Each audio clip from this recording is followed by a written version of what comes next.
Hello YouTube, it's 2:45 in the morning, November 2nd, Tuesday morning, November 2nd, 2021. Still tripping on how long it took me to walk down to Super Burrito, but at least I started my day with a good meal. Their loaded carne asada burritos really good. Oh, this is odd. I don't know why there's a suitcase just sitting here.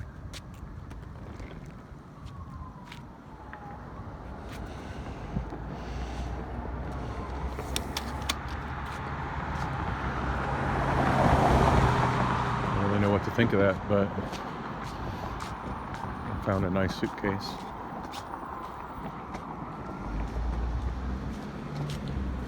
Such an odd location for a suitcase to just be sitting there. Wonder if maybe it fell out of somebody's car. I'm right next to the parking spot too, which is one of those airport parking lots. There's a lot of private third-party parking lots near the airport where you can park your car. Assuming you have one of those things, you park your car and then they have a shuttle which takes you to the airport. Or if maybe I could get a job for one of those places, driving a shuttle van.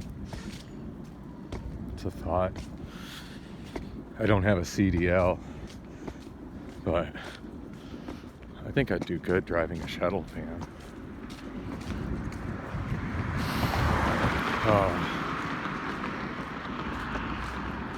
The suitcase has a really nice feel to it, pulling it. It's pretty nice. It's a Samsonite. No, I can't read the brand name on it. I can get a little light from my Obama phone. So I just tried to pair up my... I still can't read it. ERICYIAN. Not only do I know what that brand is, I wouldn't even know how to pronounce that. Oh shit. That stupid Obama phone flashlight on. I can't get to my home screen to turn it off. There it goes. I've never had a smartphone that's so difficult to turn on and get to the home screen. I'm sure I've mentioned this before. It's the Assurance Wireless on all their phones. They install this software on it that acts like it's a news. It acts like it's a newsreader, but I've read on Google that, actually, my friend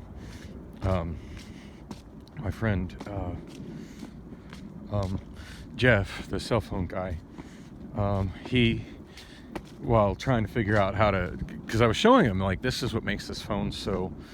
This is the main thing that makes this phone very difficult and annoying to use. Can you just I can't seem to find out in the settings how to disable this. Can you uninstall this or take this off? And then he tried and he couldn't.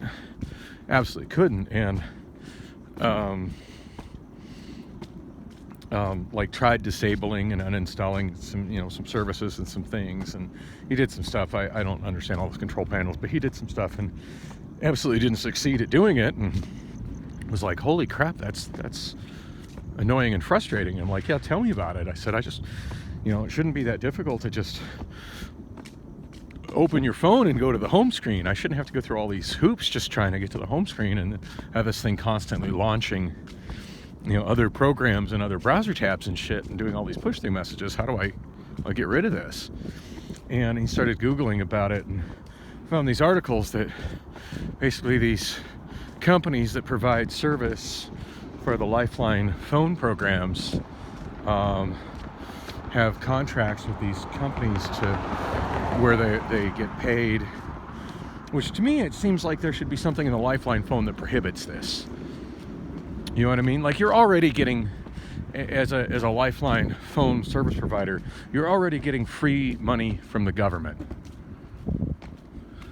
You shouldn't be able to be double dipping on this, and then at the same time, by doing that double dipping, taking advantage of people that are a vulnerable enough population to qualify for Lifeline phones. But no, they do it. They get away with it, and they these phones, they anyway, this program that they have, so apparently it's a form of spyware, and it's gathering data. In fact, some of the articles, I didn't read them. He was reading me just some stuff from them, Jeff was, that these things are actually basically mining the data and usage of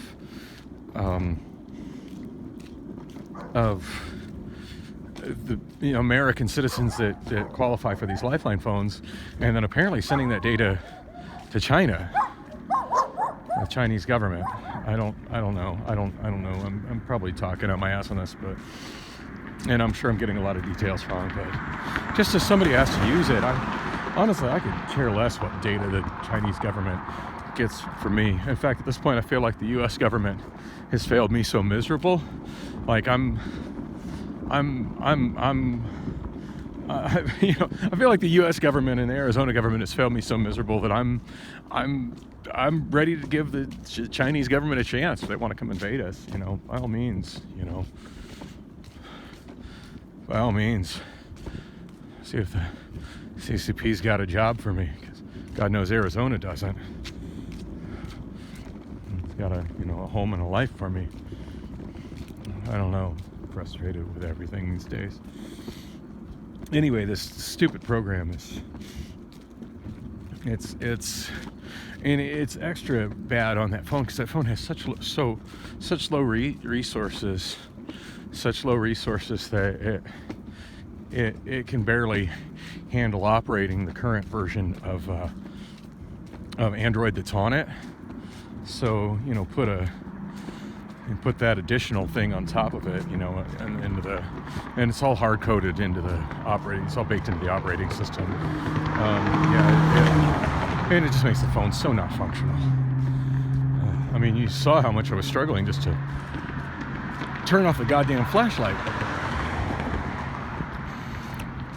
So I'm feeling a little weird and guilty right now, like I stole somebody's suitcase. But I mean, it was just sitting there on the sidewalk. Like one. God, what time is it? I forgot what time it is. Oh, it's almost 3 a.m. I thought it was almost 2 a.m. But it's almost 3 a.m. It's 2:53 a.m. So yeah, almost 3 o'clock in the morning. It's just sitting there on the sidewalk. So I mean, I can't imagine why somebody would leave a suitcase there and plan on coming back to get it. I don't know. There's a fine line in situations like that between stealing. I mean, obviously, if I was in front of the airport in an area where people, unload their bags, and where they have the curbside, where people load their bags, and I just grabbed a random unattended suitcase. I mean, yeah, that's stealing, even if it was left behind, even if they forgot to, pre-check it or whatever. I mean, that person's more likely than not coming back for their suitcase. Even if they get to another state and they realize, oh shit, I left my suitcase on the curb at Sky Harbor. Someone at Sky Harbor presumably is going to move that, at some point is going to move that suitcase to the lost and found, and at some point that person's going to call lost and found, and hopefully, God willing, will be reunited with their luggage, and probably that person has a tag on it, which I guess I should look and see if this suitcase has a tag on it. No, it doesn't. It has no luggage tag. It does have a combination lock, so I don't know, I might not be able to open it.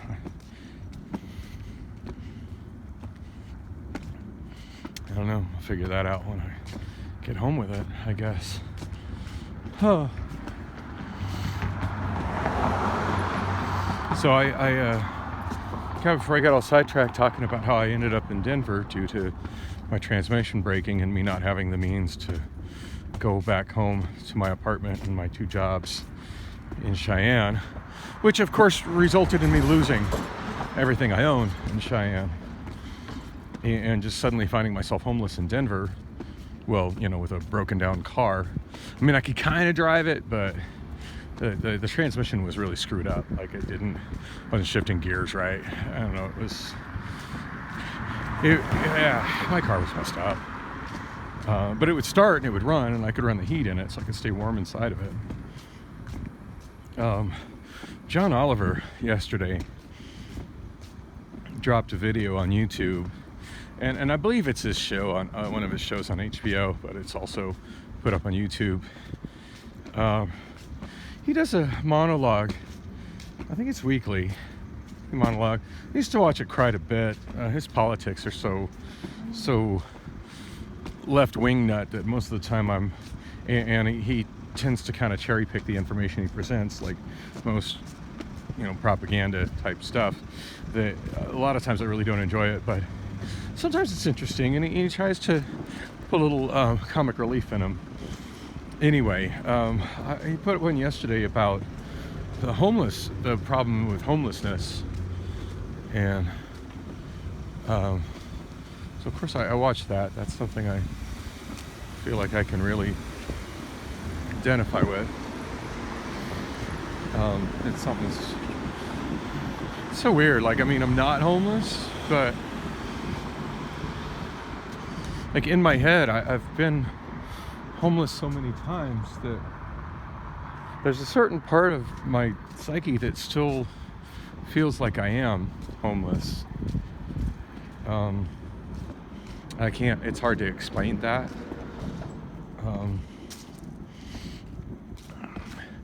And I guess it's just because I've just been, especially since losing my car, I've been struggling just so hard, and I never,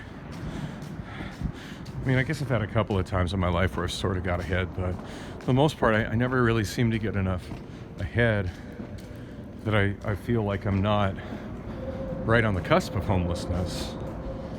And I guess I've been homeless enough that I'm just really keenly aware of that.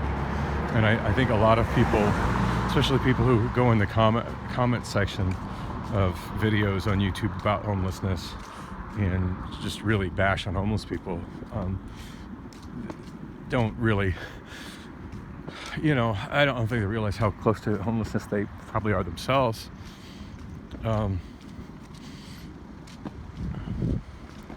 Some of the quotes from people. Anyway, I highly recommend the video, even though there's definitely some things that they left out. It definitely is sort of anyway, it's interesting video, and the stuff's going on in the comment sections is pretty wild. But two things that really stood out to me in the comment section. Oh, and of course I'm being just ragged on by so many people because I said if I was homeless in a park. So apparently it's somewhere, I forget where, someplace to try to discourage homeless people from staying the night in a park.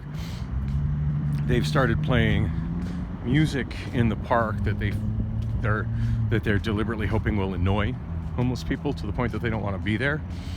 And excuse me. One of the songs and he played several segments from the music video of it. One of the songs that this city was playing in the park to annoy homeless people is I forget the name of the artist. It's very much a YouTube song. It's Raining Tacos, which is kind of a song, targeted towards children. In fact, it was actually my youngest daughter, Lily, who turned me on to the song when she was probably in, I want to say first grade, maybe second grade. And it's just a fun, silly, kids song. It's called It's Raining Tacos. If you haven't heard it before, look it up. It's a fun little song. And of course, when I hear it, it makes me think of just fun times with my daughter Lily, and whom I haven't seen in like a year and a half, almost 2 years now. Fun times with my daughter Lily and us just riding around in the car singing It's Raining Tacos. And it's a happy song. It's a feel-good song. And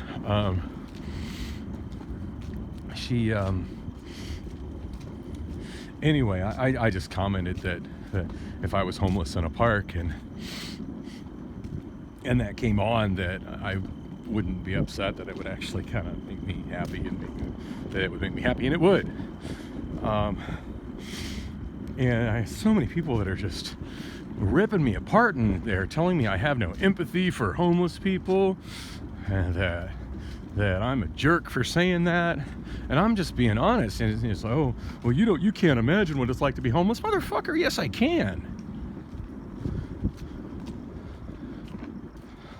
Sure, I got way more experience than with being homeless than any of the people that are in that comment section of that John Oliver video telling me that I don't understand what it's like to be homeless because I like the song It's Raining Tacos.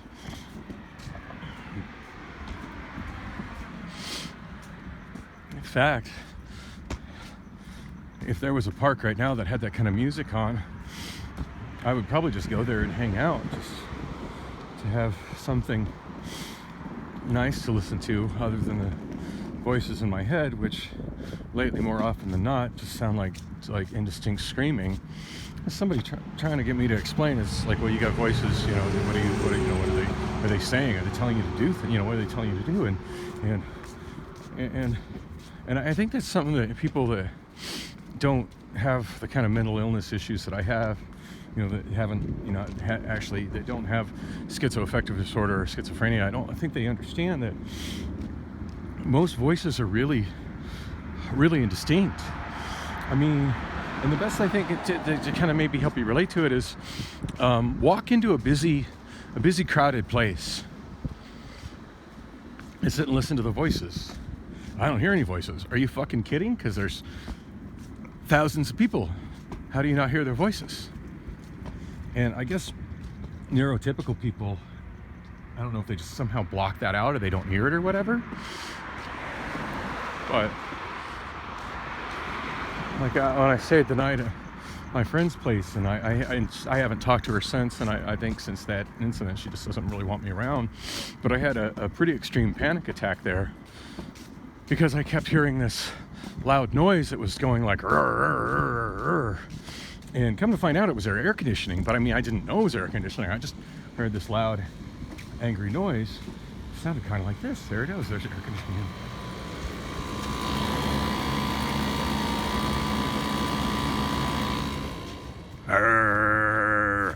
It's that sound. It's just, yeah, that's that sound. So, and she's like, well, I don't hear anything. How is it that I hear that sound? I mean, and I hope y'all were able to hear it. I hope this iPhone was able to record it. How is it that I hear that sound, but other people don't hear that sound? How is that? And thankfully, she's got a 19-year-old autistic daughter, and and then she told me, because she's like, and she asked her daughter about it, and even her daughter told her, she's like, oh yeah, it used to bother me a lot. She goes, I just tried to just not let it bother me.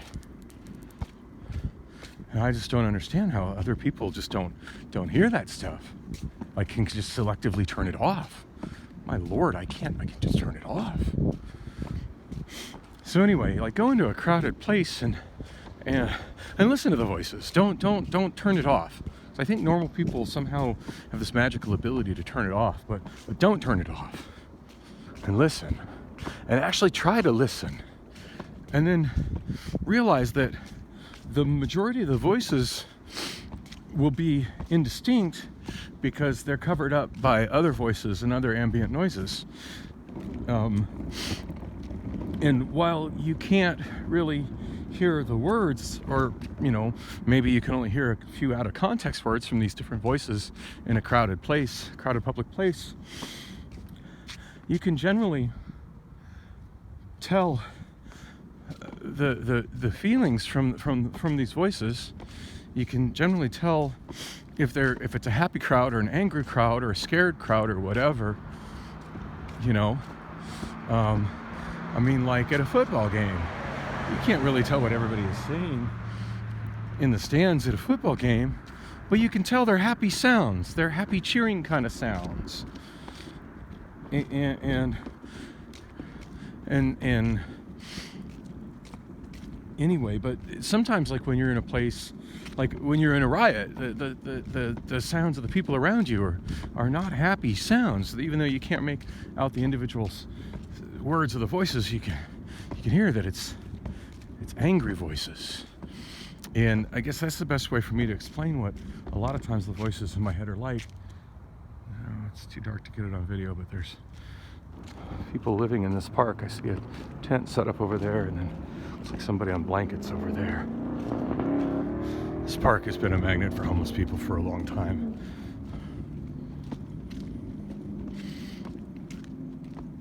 I don't know what the park is called. It's in the median between 40th Street and 40th Street, like 40th Street south of McDowell and 40th Street north of McDowell.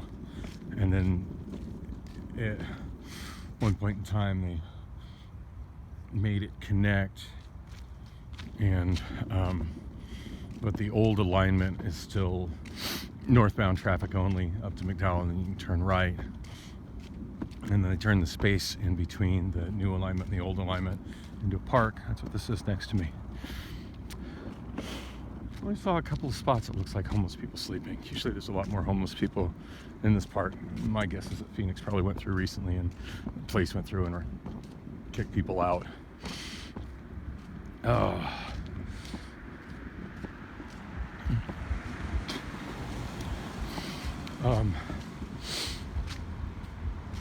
Anyway, so yeah, the voices in my head, usually they're not really saying things per se. I can't make out individual voices. I might hear some out of context words, but mostly it's just screaming. It's just screaming and yelling. It's a sound of being. It's a sound of being in a crowd, even when I'm not in a crowd. Okay, I hear The Weeknd. Y'all hear The Weeknd? All lights off for me. Lightning strikes again. 80 degrees. All up for me. Walking through me.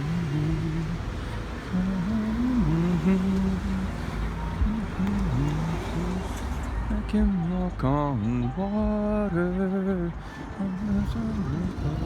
Don't walk on water. Hey, that's Hurricane. That's Hurricane off Kanye West's Donda. Wow.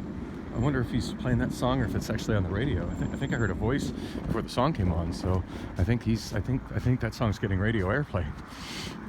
I haven't really been able to listen to the radio because my radio's, I listen to the radio in the car, and it's been over a month without that.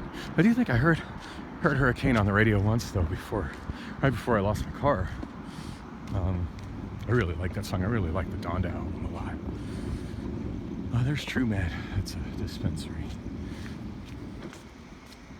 You got good security around that. All right. Sorry, I'm probably not making too much sense.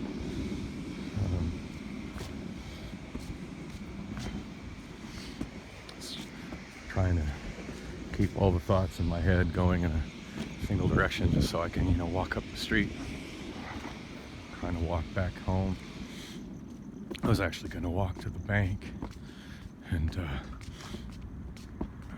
make sure I had enough money to get my money order for my rent for November. But now that I got this suitcase, I think I'm just going to walk home and drop it off, and then maybe try to find my headphones. I got some cheap Bluetooth earbuds. I feel like I vlogged about that when I got them. Seems like those are something I got after I started vlogging. But anyway, they're super cheap, no-name Chinese earbuds. I got a feeling they're the same ones that are being rebranded as Raycons. So funny, there are so many YouTube videos and even radio shows that are sponsored by Raycons, and they're like, oh, they're great headphones, and they hype them up like they're really great, and hey, use this promo code to get a discount on Raycons. Yeah, just use that promo code to put money in their pockets. And are you really listening? Like, really? Why are they saying good things about Raycons? Because they're getting paid to say good things about Raycons. I forget which YouTube channel gave an honest review of Raycons. I want to say it was Dank Pods, which mostly That's a fun channel. It's an Australian guy that just likes to buy really shitty old MP3 players, which he refers to as nuggets, and just show how bad they are. And then every now and then he hits one that's actually surprisingly good.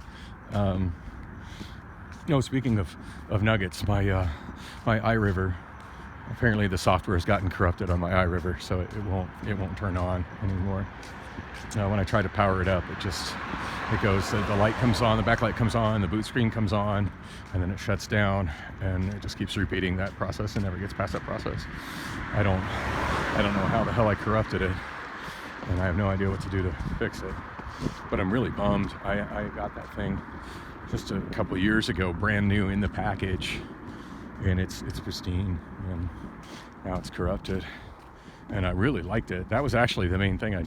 What I was mostly using it for. I never got around to loading any music on it, but it has a FM radio on it. That's actually a pretty decent FM radio, and I used to use it just as a portable radio. Speaking of portable radio, I have a cassette Walkman in my pocket right now. I keep forgetting it's in this jacket. I have this cassette Walkman. Oh, what is in there? What the hell? Oh, I have a phone charger and oops. Since I forget what's in my pocket, I got a Samsung phone charger that was given to me by the woman who was gaslighting me about not being able to hear the roaring sound in her apartment that was made by her air conditioner. But she gave me that. She said it was an extra one. And then that, let's see, that white. It's white, but it's actually a micro USB, and I think I got that one from. There's a woman who looked homeless on a bus at a bus stop, and she was holding it up and asking somebody if they had left that cord behind, and the other person said it wasn't their cord, and then I said it's not mine, but I could really use it, and then she gave it to me, and it works good. And then that thing right there, that's a really nice adapter I got on Amazon for like $7 free shipping. That goes from 1/8 inch stereo to 1/4 inch stereo that allows me to plug in high quality headphones into a small, what's now a standard headphone jack. And then that lanyard, there's a cloth lanyard. I just found that somewhere. Down. So I was trying to show you that I found it. So I've been carrying this Walkman with me, and I think I got batteries in it right now. I think I got some of my IKEA rechargeable batteries. Yeah, I got 2 of my IKEA rechargeable batteries in there. This Walkman's pretty nice. It's kind of like the end of the line. I mean, it's a low-end Walkman for sure, but it's kind of towards the end of the line when I still got the original promo sticker on it. I bought this new when I was actually homeless when I bought it. I want to say around 2003, 2004-ish, when I was homeless on the streets of Phoenix after my divorce. And I just was this sort of insanity that goes when I lose my music. Because music is, so like I said, I always have voices in my head, and usually it's not distinct voices. It just sounds like a lot of people, whispering or yelling or screaming or chattering, and it can be scary. It can be indistinct, and I mean, I guess it's just my own thoughts, but I don't know. I don't feel like I'm in control of them. It feels like it's coming from somewhere else most of the time. Although sometimes those voices are useful. Like I explained to my daughter yesterday.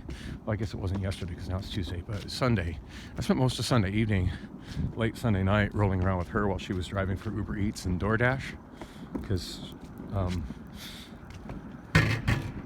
she doesn't have my background check issues, and she's got the car that her dead mom left her, which runs pretty good, so she's able to do that. And anyway, I was helping her navigate, because generally speaking, I can navigate significantly better than any algorithm-based, software navigation system. I mean, like I got to admit, I was very impressed by the one that Uber uses. And I'm sure it's AI based and it's just learning from all the data provided by different Uber drivers, aggregating that data and just making its navigation better. But still, I mean, in most instances, I'm able to navigate better than it, I feel, and I do that generally through, like, it comes to me through voices in my head. I just gotta kind of be keen to the voices that are trying to help me with the navigation, because they know what they're doing. And just trying to explain that to her, but then she did tell me that I was getting her to places so much faster than she normally did without me, helping her like that. And it really helped me spending that time with her, because at least I had some useful voices in my head. Because since I haven't had my car, I haven't had much in the way of the voices that haven't been useful. And when I can make out stuff, they're usually just telling me that it's time to check out. And I know it's probably not time to check out, and I should be thankful for the fact that I still am able-bodied enough to walk to Speedy Street Taco and get a good burrito, and I still have enough available credit on my Capital One Bank card to get a good burrito. And I had enough cash on me to get a good burrito as well. I mean, at least I have the means to get a nice big burrito and a Mexican Coke. God knows a lot of people don't.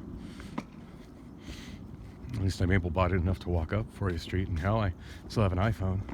Oh gosh, so back to that John Oliver video. The thing that was so funny is that there were some people that had left comments about how they were homeless and struggling, and like one that really sticks in my mind that had a lot of comments under it. It's probably still a very active thread at this point. Was somebody commenting that they were in Florida. They just watched the video, and that thanks for bringing awareness to the problem. That they were homeless in Florida under a bridge right now, and they'd been homeless for a while and couldn't get a job because they couldn't replace their Social Security card. And what I couldn't believe, two types of comments that were flooding in response to that, was people trying to say that there was no way that he could be homeless because he had access to YouTube, to internet and YouTube, so there's no way he could be homeless. And then other people commenting that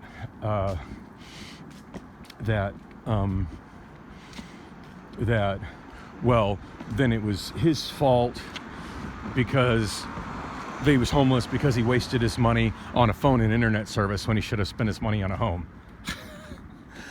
Are people really that stupid? Are people really that stupid? Because even if I do lose my place, which I'm not going to lose my place, I got rent covered this month, so I got at least another month in my apartment. So yay, good news there. Even if I did lose my place, if eviction proceedings are starting, next week, and it'd probably take a month for them to get me out of there, but heaven forbid it happens again, where I'm totally and truly homeless. This vlog isn't going to stop. I'm not going to suddenly not have access to the internet. That Obama phone that I love to complain about that's in my pocket, there's one thing it does very, very well. Very, very well. And by the way, I mean, it is capable of getting on YouTube by itself. It doesn't do it very well, but it is capable, and I'm sure you've seen on this channel, I've shot some videos with it. Oh my God, the quality is butt-ass awful, but I've done it. But I'm certainly capable of connecting to YouTube with it and watching YouTube videos and commenting on YouTube videos, and I could certainly have commented on a John Oliver video with the thing, just using the completely free service that's on it. But the one thing that phone does very well, and I absolutely can't complain about whatsoever, is In fact, it does it exceptionally well.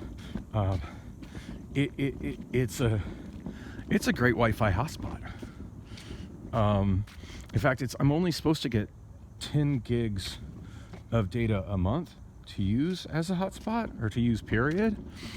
And there are months that I have definitely used, I want to say 25 gigs of data, because it does have the alerts on it. It keeps telling me how much data I've used, where I've used like 25 gigs of data, and it's still trucking along. It's not cutting me off. And by what Assurance Wireless says I'm supposed to get, they should have cut me off already and been hitting me up for some money for additional bandwidth. But it keeps working. It keeps working. So, you know, even if I was to become homeless, and because it's a Lifeline phone, I don't pay any. All I have to do to keep the service on it, according to everything I've read, is that I just simply have to use it. I can't let a month go by without using it. That's the only way it'll get cut off. Other than that, I'm on the free phone train. I'm on the Obama phone train. I've got my internet connection.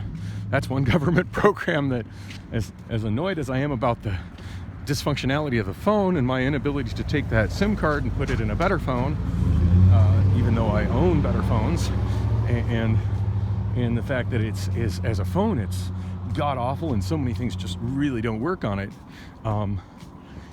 It is a fully functioning internet connection that goes with me everywhere. Being straight up, I mean, I'm not homeless, but I look homeless. I'm kind of disheveled, and I'm walking because I don't have a vehicle. I'm pulling a suitcase.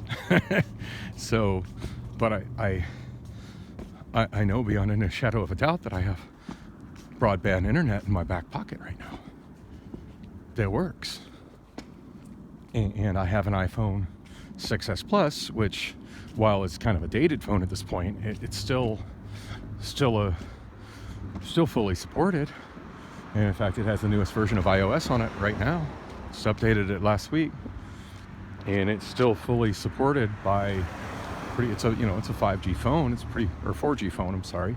It's pretty much supported by every wireless carrier except for Assurance, because it's not a government provided Assurance phone. But almost all of these videos that I do are recorded on that iPhone, and they're uploaded from that iPhone. And even if I was homeless right now, that wouldn't change the fact that I have the capability in my pocket to watch YouTube videos and to make high definition YouTube videos and to comment on YouTube videos and to upload all that and to comment about all that on the internet. Me becoming homeless would not change that at all. And now, granted, if I became homeless, I would have a little more difficult time charging it up. But like, I just reached into my pocket and found the cord that I need and a charger that I need to charge up the Obama phone, which is giving me a free Wi-Fi hotspot. I'm sure if my goal right now was to get that charged up, that within the next 20 minutes, I could find a place to plug that charger in. I could proceed to charge up my phone. I'm completely confident of that. And right now my goal is to get this suitcase that I'm pulling home.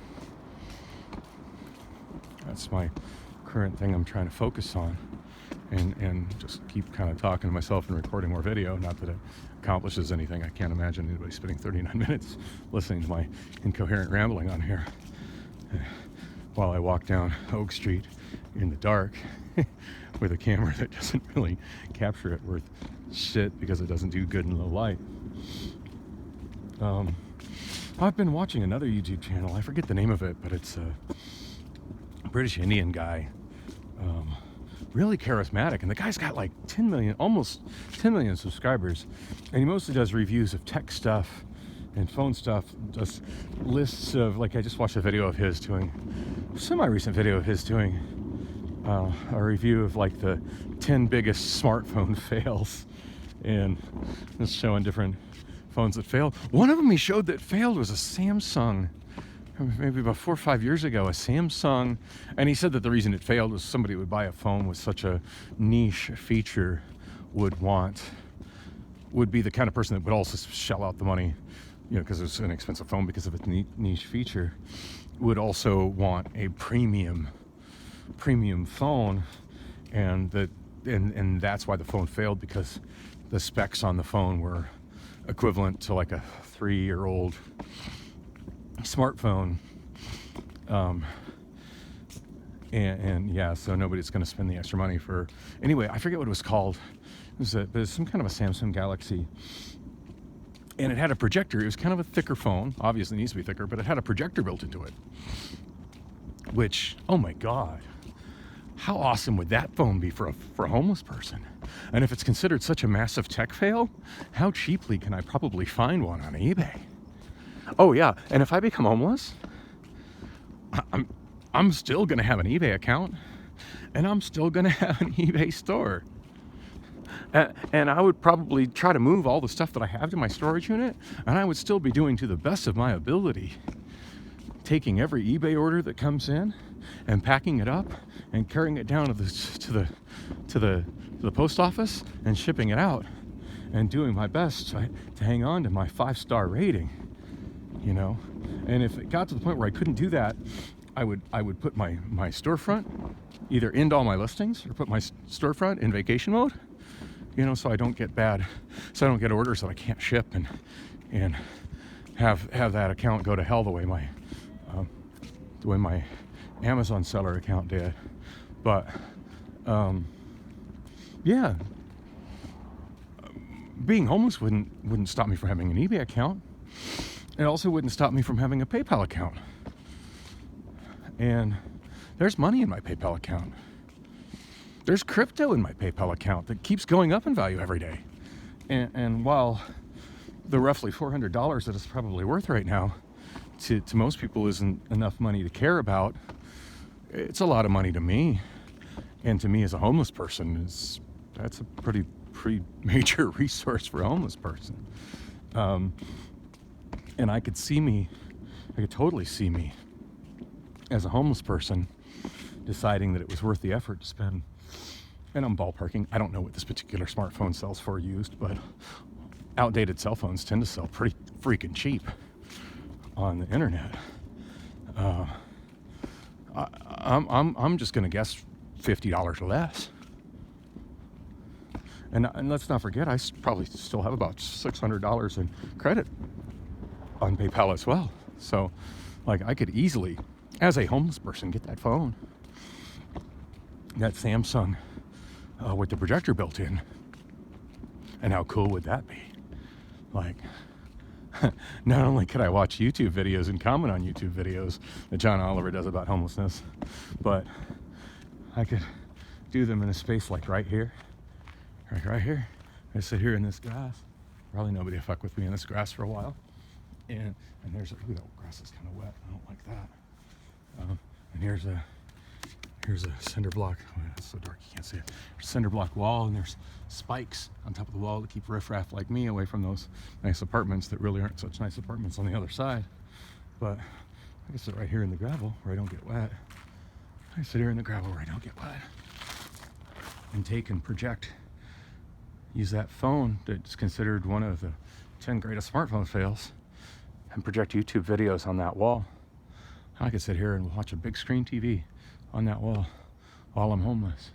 And even if I was homeless, I would still have my good studio Sennheiser headphones as well. Not giving those up just because I'm homeless. And that's something that, I'm sure you've seen in videos, the ones where I actually shoot them on my face. That usually I have those headphones around my neck. Unfortunately, I don't right now. I just have my Bluetooth earpods, which sound like ass, which I honestly think are the same thing as Raycons. And if they're the same things as Raycons, then Raycons sound like ass. I couldn't figure out how to pair them with the Obama phone for some reason. But the one time I tried to use them with my iPhone, I had no trouble pairing them at all. It paired right up. So I'm going to just chalk that up to the Obama phone being a piece of shit. But I had no problem pairing them with my iPhone. Oh my God, as a homeless person, I could conceivably sit and watch movies I'd probably be really popular among the young other homeless people in an encampment. Being a tech-savvy guy with a smartphone with a projector in it. You know what? Let's forget about the fact that we're homeless. Let's